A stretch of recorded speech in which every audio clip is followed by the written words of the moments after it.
Hello everyone, welcome back to Focus Only Study YouTube channel. कुछ family और health issues के कारण 4-5 दिनों से एक भी वीडियो नहीं आया, उसके लिए हम माफ़ी चाहेंगे। लेकिन अब से हम लोग थोड़ा स्पीड में अपने सिलेबस को कंप्लीट करेंगे, ठीक है। तो एनिमल किंगडम के तहत अभी तक हमने फाइलम प्रोटोजोआ से लेके फाइलम एनिलिडा तक थ्योरी और क्वेश्चन आंसर्स देख लिए हैं। बस फाइलम एनिलिडा के क्वेश्चंस कुछ बचे हुए हैं, वो हम आज करवा देंगे। बस आप लोग उसे याद रखना, प्रैक्टिस करना, ठीक है। तो आइए शुरू करते हैं हमारा नेक्स्ट फाइलम आर्थ्रोपोडा। इसको बेसिकली इंसेक्ट का फाइलम कहा जाता है, क्योंकि ये एनिमल किंगडम का सबसे लार्जेस्ट फाइलम है, जिसमें 2/3 कीड़े मकोड़े जो पृथ्वी पे मौजूद हैं वो सभी प्रजाति फाइलम आर्थ्रोपोडा के मेंबर्स हैं। बाकी फाइलम्स की तरह फाइलम आर्थ्रोपोडा के मेंबर्स के पास कुछ कॉमन फीचर्स हैं, जैसे कि organ system level of organization, bilaterally symmetrical, triploblastic, segmented और सिलोमेट एनिमल्स होते हैं ये सभी। लेकिन इसका जो मुख्य कैरेक्टरिस्टिक फीचर्स है वो है, सबसे पहला कि आर्थ्रोपोडा के जो शरीर है वो काइटिनस एक्सोस्केलेटन से ढका हुआ रहता है, यानी एक टफ कवरिंग रहता है जो शरीर का बाहरी ढांचा बनाता है, और ये काइटिन का बना हुआ रहता है, ठीक है। सिर्फ इतना ही नहीं, इसके शरीर की संरचना की बात करें तो इनका बॉडी जो है वो हेड, थॉरेक्स और एब्डोमेन, ये 3 कैटेगरी में डिवाइडेड रहता है। नेक्स्ट कैरेक्टरिस्टिक फीचर है कि इनके पास जॉइंटेड अपेंडेजेस रहते हैं। अपेंडेजेस का मतलब होता है लेग्स, ठीक है। मतलब इस फाइलम के मेंबर्स के लेग्स में जॉइंट मौजूद होता है। जैसे कि यहाँ पे कॉकरोच का डायग्राम दिया हुआ है, तो कॉकरोच के डायग्राम में ये जो है ये इसका क्या है, लेग है, ठीक है। लेग में जो ये मुड़ा वाला पोर्शन है ये जो है, ठीक है, ये क्या है, जॉइंट है। ये जो यहाँ से ऐसे बेंड कर रहा है, ठीक है, तो ये जो है ये पोर्शन जो है ये क्या है, जॉइंट है, ठीक है।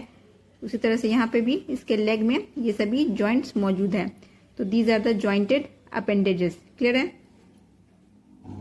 और इसी कैरेक्टरिस्टिक फीचर के कारण इस फाइलम का नाम आर्थ्रोपोडा पड़ा है, जहां पे आर्थ्रोस का मतलब होता है जॉइंट और पोडा का मतलब होता है अपेंडेजेस और legs. Clear. Next characteristic feature है कि रेस्पिरेटरी ऑर्गन्स, मतलब सांस लेने के लिए जो इसमें ऑर्गन्स मौजूद होते हैं वो है गिल्स, बुक लंग्स और ट्रेकियल सिस्टम। तो इतने सारे सिस्टम्स या ऑर्गन्स मौजूद होते हैं इन इंसेक्ट्स में, फाइलम आर्थ्रोपोडा में, रेस्पिरेशन के लिए। क्लियर है। तो याद रखना, खासकर बुक गिल्स और बुक लंग्स, ये बहुत ही इंपॉर्टेंट है, ठीक है। नेक्स्ट है सर्कुलेटरी सिस्टम।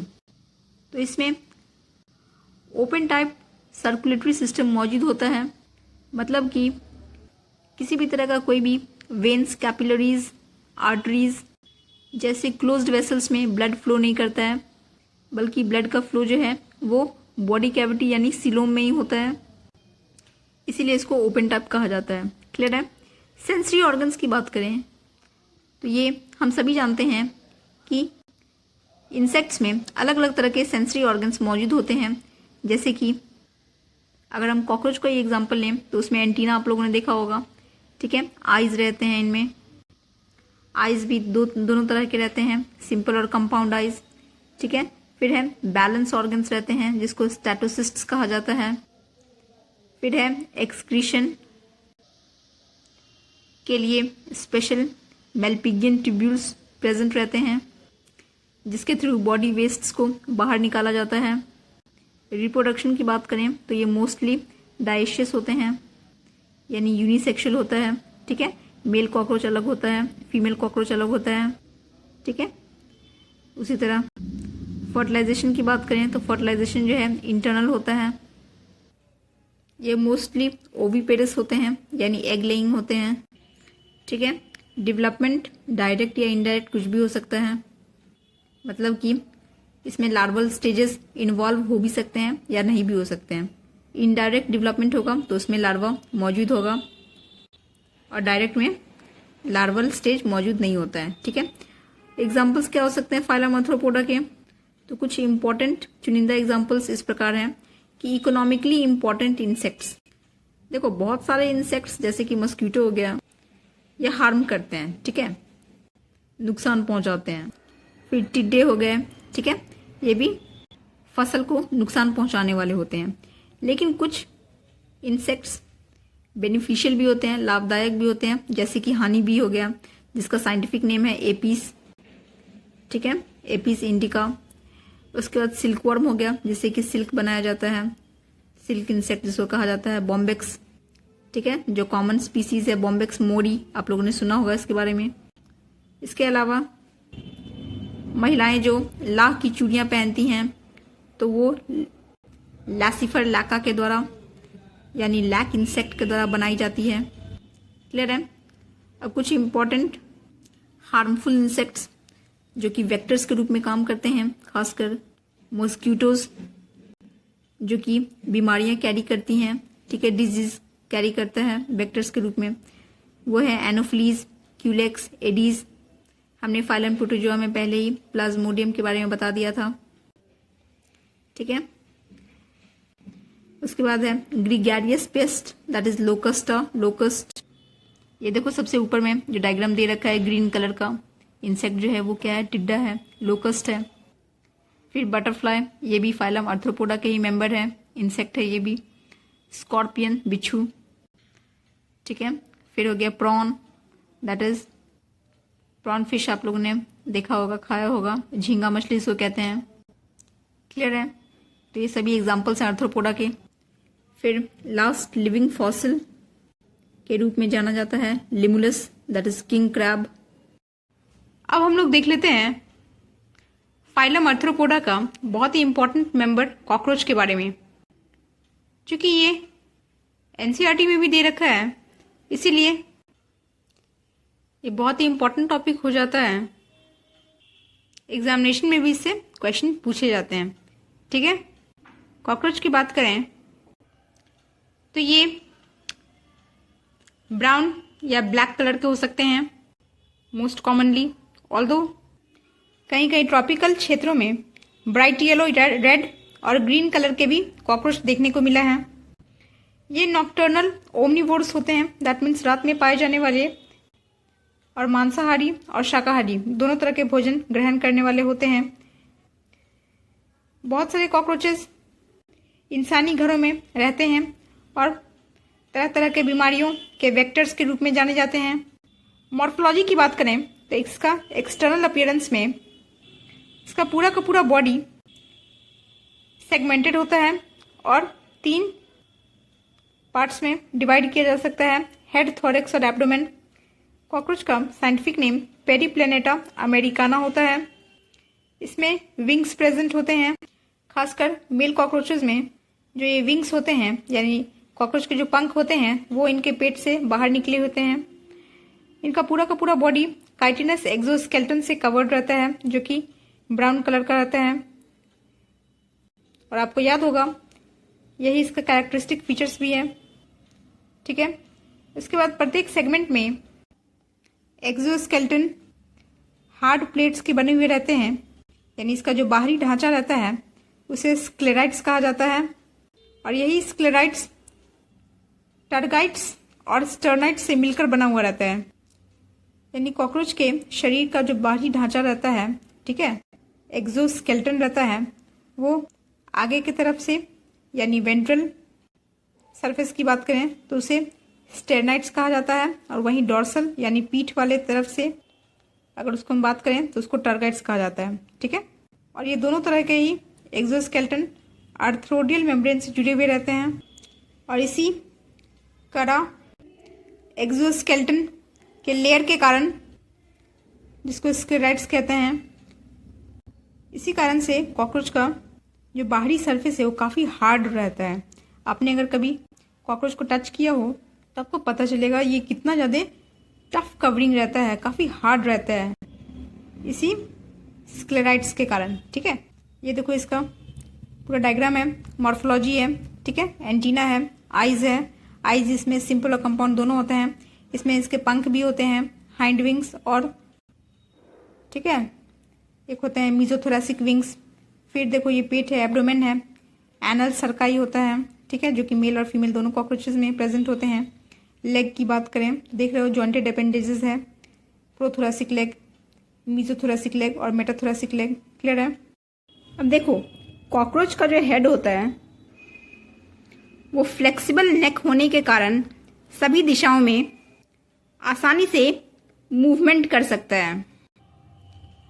कॉकरोच के एंटीना पे बहुत सारे सेंसरी रिसेप्टर्स लगे रहते हैं जिससे कि वो अपने इन्वायरमेंट को आराम से मॉनिटर कर पाता है और अगर कोई खतरा नज़र आए तो वो खुद को अलर्ट कर पाता है। माउथ पार्ट्स की बात करें तो कॉकरोच के माउथ पार्ट्स में अपर लिप होता है, लेब्रम, फिर अ पेयर ऑफ मैंडिबल्स होता है, अ पेयर ऑफ मैक्सिले होता है और लोअर लिप होता है जिसको लेबियम कहते हैं। इसके साथ ही इसमें एक टंग होता है, जीभ, जिसको हाइपोफैरिंक्स कहा जाता है। ये देखो डायग्राम देख रहे हो, मैंडिबल एक जोड़ा है, मैक्सिला एक जोड़ा है, लेबियम लोअर लिप है, लेब्रम अपर लिप है और बीच में हाइपोफैरिंक्स टंग है। थॉरेक्स की बात करें तो थॉरेक्स जो है उसके भी 3 भाग देखने को मिलते हैं, प्रोथोरेक्स, मीजोथोरेक्स और मेटाथोरेक्स। हेड जो है थॉरेक्स से कनेक्टेड रहता है नेक के थ्रू। अगर इसके विंग्स की बात करें तो इसमें 2 पेयर्स ऑफ विंग्स पाए जाते हैं, फोर विंग्स और हाइंड विंग्स। जो ऊपर वाला आपको दिख रहा है जिसमें टेगमिना लिखा हुआ है, ये मीजोथोरेसिक विंग्स होता है क्योंकि ये मीजोथोरेक्स से डेवलप हुआ होता है और ये उड़ने का काम नहीं आता। जबकि जो नीचे वाला है हाइंड विंग्स, ये मेटाथोरेक्स से डेवलप होता है और इसको मेटाथोरेसिक विंग्स कहते हैं और ये फ्लाइट में यानी उड़ने में हेल्प करता है। नीचे में जो हमें एक प्रोजेक्शन दिख रहा है वो एनल सर्काई है जो कि बोथ सेक्सेस यानी मेल और फीमेल में पाए जाते हैं। जबकि एक जो थ्रेड लाइक स्ट्रक्चर होता है जिसको एनल स्टाइल कहते हैं, ये केवल मेल कॉकरोच में ही पाया जाता है। तो ये पॉइंट याद रखने वाला है कि anal cerci present in both male and female cockroach, जबकि anal style present only in male cockroach. Abdomen की बात करें तो एब्डोमेन में 10 सेगमेंट्स होते हैं जिसमें से फीमेल में जो 7वां स्टर्नम सेगमेंट होता है वो बोट शेप्ड होता है यानी नाव के आकार का होता है। ठीक है, और ये 7वां स्टर्नम जो है 8वें और 9वें स्टर्नम के साथ फ्यूज करके एक ब्रूड या जेनाइटल पाउच बनाता है जिसमें कि 3 चीज प्रेजेंट होता है। पहला फीमेल गोनोपोर, दूसरा स्पर्माथिकल पोर्स और तीसरा कोलैटरल ग्लैंड्स। ठीक है, वहीं मेल की अगर हम बात करें तो मेल में 9वें 10वें सेगमेंट फ्यूज करके मेल जेनाइटल पाउच बनाता है जिसमें कि गोनापोफाइसिस, एनस और मेल जेनाइटल पोर प्रेजेंट होता है। अब हम लोग देख लेते हैं एलिमेंट्री कैनाल ऑफ कॉकरोच। ठीक है, पूरा का पूरा एलिमेंट्री कैनाल जो है कॉकरोच के केस में फोरगट, मिडगट और हाइंडगट ऐसे 3 रीजन्स में डिवाइड किया जा सकता है। अगर इसका डायग्राम हम देखें तो यहाँ दिख रहा है हमें कि कॉकरोच के बकल कैविटी में फेरिंग्स, सलाइवरी ग्लैंड जैसे ऑर्गन्स मौजूद होते हैं। ठीक है, सिर्फ इतना ही नहीं, कॉकरोच जो भोजन करता है वो भोजन उसके मुंह से जो है ईसोफेगस में पास होता है इसोफेगस से क्रॉप, जो कि कॉकरोच का पेट होता है जिसमें कि फूड स्टोर रहता है, उसमें चला जाता है। वहाँ से ये भोजन जो है इसके नीचे प्रेजेंट गिजार्ड या इसी को प्रोवेंट्रिकुलस कहते हैं, उसमें चला जाता है, जहाँ की इस भोजन की ग्राइंडिंग होती है। इसमें प्रेजेंट 6 काइटिनस प्लेट और टीथ द्वारा ये गिजार्ड में प्रेजेंट टीथ फूड को ब्रेक डाउन करते हैं छोटे छोटे पार्टिकल्स में। इसके बाद गिजार्ड के नीचे प्रेजेंट हेपेटिक सी का डाइजेस्टिव जूस रिलीज करता है, जो कि फूड के डाइजेशन में हेल्प करता है। उसके बाद येलो कलर का जो ट्यूब्यूल्स दिख रहा है, ठीक है, नीचे में एक ring of 6 to 8 blind tubules दिख रहा है, वो मेलपिगियन ट्यूब्यूल्स है, जो कि हेल्प करता है removal of excretory wastes from cockroach body. उसके बाद जो इसका हाइंडगट है वो इलियम, कोलॉन और रेक्टम में डिवाइडेड होता है, और ये रेक्टम एनस में खुलता है, जिससे कि जो भी अनडाइजेस्टेड वेस्ट्स हैं उसे आउटसाइड डिस्चार्ज कर दिया जाता है। क्लियर है? तो ये पूरा का पूरा एलिमेंट्री कैनाल था कॉकरोच का, ज़्यादा कुछ नहीं, बस इतना याद ध्यान रखो। इसमें क्रॉप कॉकरोच के पेट को कहते हैं, गिजार्ड में टीथ प्रेजेंट होता है जो कि ग्राइंडिंग करता है फूड पार्टिकल्स का, हेपेटिक सी के डाइजेस्टिव जूस रिलीज करता है, मेलपिगियन ट्यूब्यूल्स एक्सक्रीशन में हेल्प करता है। That's all. उसके बाद सर्कुलेटरी सिस्टम की बात करें तो कॉकरोच में open type of circulatory system देखने को मिलता है, जिसमें कि हीमोसील नामक बॉडी कैविटी प्रेजेंट होता है, और उसी में हीमोलिम्फ फ्लो करता है, जो कि कलरलेस प्लाज्मा और हीमोसाइट से बना हुआ रहता है। ठीक है, शॉर्ट में समझो कि कॉकरोच के खून को हीमोलिम्फ कहा जाता है, जो कि लाल नहीं होता है बल्कि कलरलेस प्लाज्मा और हीमोसाइट से बना हुआ रहता है। हार्ट की बात करें कॉकरोच की तो ये जो है दिल के आकार का नहीं बल्कि ट्यूब के आकार का होता है। ठीक है, और यहाँ पे जो दिख रहा है फनल शेप चैम्बर्स होते हैं, इसमें दोनों साइड्स में ऑस्टिया और मसल्स प्रेजेंट होते हैं। क्लियर है? रेस्पिरेटरी सिस्टम की बात करें तो कॉकरोच में रेस्पिरेटरी सिस्टम जो है वो स्पाइडिकल्स नामक होल्स के थ्रू होता है, और यही जो है एक नेटवर्क ऑफ ट्रैकिया बनाता है, जिसको ट्रैकियल सिस्टम कहते हैं। तो बस इतना याद रखना है कि कॉकरोच में रेस्पिरेशन जो है वो 10 पेयर्स ऑफ स्पाइडिकल्स के हेल्प से होता है, जो कि नेटवर्क ऑफ ट्रैकिया बनाता है। ठीक है, एक्सचेंज ऑफ गैसेस जो है वो डिफ्यूजन के थ्रू होता है। एक्सक्रीशन मैंने पहले ही बताया मेलपिगियन ट्यूब्यूल्स के मदद से होता है, और कॉकरोच जो है यूरिकोटेलिक है, दैट मीन्स यूरिक एसिड ये डिस्चार्ज करता है।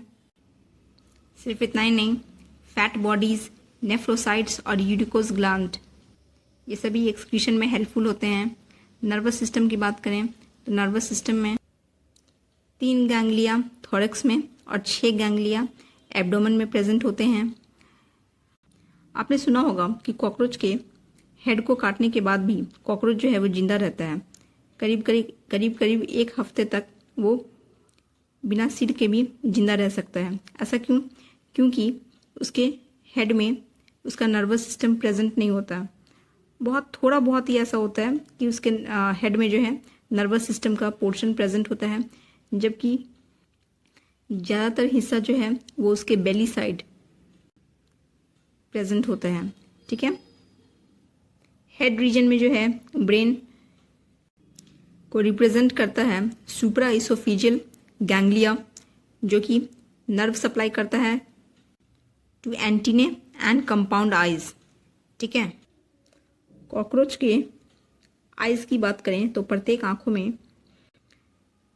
करीब 2000 हेक्सागोनल ओमेटिडियम पाया जाता है, जिसकी मदद से वो एक ही ऑब्जेक्ट का बहुत सारा इमेज बनाने में सक्षम होता है। इस तरह के विजन को मोज़ैक विजन कहा जाता है, जिसकी सेंसिटिविटी तो ज़्यादा होती है लेकिन रेजोल्यूशन कम होता है। ठीक है, तो इसलिए अगर क्वेश्चन आए कि बताइए कॉकरोच में किस तरह का विजन पाया जाता है तो आप लोग क्या टिक लगाएंगे? Mosaic vision. ठीक है, और क्या प्रेजेंट होता है उनकी आंखों में? तो कॉकरोच की आइज में जो है ओमेटिडिया नामक स्ट्रक्चर प्रेजेंट होता है, जो कि मोज़ैक विजन में हेल्पफुल होता है। क्लियर है? और हम सभी को पता है कॉकरोच यानी तेलचट्टा जो है वो रात के समय ज़्यादा एक्टिव रहता है, इसीलिए क्योंकि रात में उसको दिखाई देता है। ठीक है, तो they have the nocturnal vision. Nocturnal मतलब नाइट को एक्टिव रहने वाला। ठीक है, अब हम लोग इसके रिप्रोडक्टिव सिस्टम की बात कर लें तो कॉकरोच डाइशियस होता है, बताया था मैंने, और दोनों तरह के सेक्सेस यानी मेल और फीमेल वेल डेवलप्ड होते हैं। ठीक है, कॉकरोच का जो मेल रिप्रोडक्टिव सिस्टम होता है उसमें पेयर ऑफ टेस्टिस होता है, 4th से 6th एब्डोमिनल सेगमेंट में लोकेटेड होता है। इस टेस्टिस से वास्ट डिफरेंस निकलता है जो कि सेमाइनल वेसिकल से होते हुए इजैकुलेटरी डक्ट में खुलता है। ये जो इजैकुलेटरी डक्ट है ये मेल गोनोपोर में ओपन होता है जो कि सिचुएटेड है एनस के पास। उसके बाद एक कैरेक्टरिस्टिक मशरूम ग्लैंड प्रेजेंट होता है 6th से 7th एब्डोमिनल सेगमेंट में, जो कि फंक्शन करता है एक एक्सेसरी रिप्रोडक्टिव ग्लैंड के रूप में। इस मेल गोनोपोर को सराउंड करते हुए मेल गोनापोफाइसिस, जिसको फैलोमियर कहते हैं, ये भी प्रेजेंट रहता है। ये काइटिनस एसिमेट्रिकल स्ट्रक्चर होता है जो कि एक्सटर्नल जेनाइटिलिया को रिप्रेजेंट करता है। यहाँ डायग्राम में दिख रहा होगा राइट फैलोमियर और वेंट्रल फैलोमियर। ठीक है, ये सभी फैलोमियर का लोकेशन के आधार पे प्रकार है। अब देखो, स्पर्म्स सेमाइनल वेसिकल्स में स्टोर्ड रहते हैं और एक बंडल दैट मीन्स एक गुच्छा के रूप में एक दूसरे से चिपके हुए रहते हैं और ये स्पर्मेटोफोर बनाते हैं जिसे कि कॉपुलेशन के दौरान डिस्चार्ज कर दिया जाता है। ठीक है, तो बेसिकली स्पर्मेटोफोर्स जो कि स्पर्म का एक बंडल होता है वही डिस्चार्ज किया जाता है कॉपुलेशन के दौरान। फीमेल रिप्रोडक्टिव सिस्टम में 2 बड़े बड़े ओवरीज होते हैं जैसे कि डायग्राम में दिख रहा है। ये ओवरीज 2nd से लेकर 6th एब्डोमिनल सेगमेंट में लोकेटेड होते हैं। प्रत्येक ओवरी 8 ओवेरियन ट्यूब्यूल से बने हुए रहते हैं और प्रत्येक ओवरी से निकलने वाले ओविडक्ट्स यूनाइट करके एक सिंगल मीडियन ओविडक्ट बनाते हैं जिसको वेजाइना कहा जाता है। ठीक है, देख रहे हो डायग्राम में कॉमन ओविडक्ट और वेजाइना, और यही वेजाइना जो है वो जेनाइटल चेम्बर में ओपन होता है, खुलता है, और स्पर्माथिका जो कि 6th सेगमेंट में प्रेजेंट होता है वो भी इसी जेनाइटल चेम्बर में खुलता है। उसके बाद स्पर्म्स जो है स्पर्मेटोफोर्स के द्वारा ट्रांसफर कर दिए जाते हैं और इनका फर्टिलाइज्ड एग्स कैप्सूल्स में बंद रहता है जिसे ऊथिके कहते हैं। ये ऊथिका एक डार्क ब्लैकिश ब्राउन कैप्सूल होता है जिसे कि सूटेबल सरफेस पे बॉडी से बाहर गिरा दिया जाता है। प्रत्येक ऊथिके में करीब 14 से 16 अंडे मौजूद होते हैं।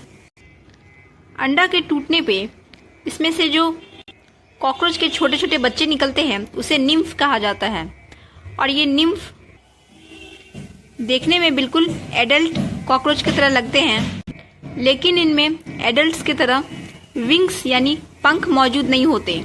ये सभी निम्फ करीब 13 मोल्टिंग स्टेजेस से होके गुजरते हैं, तब जाकर ये एडल्ट कॉकरोच में परिवर्तित होते हैं।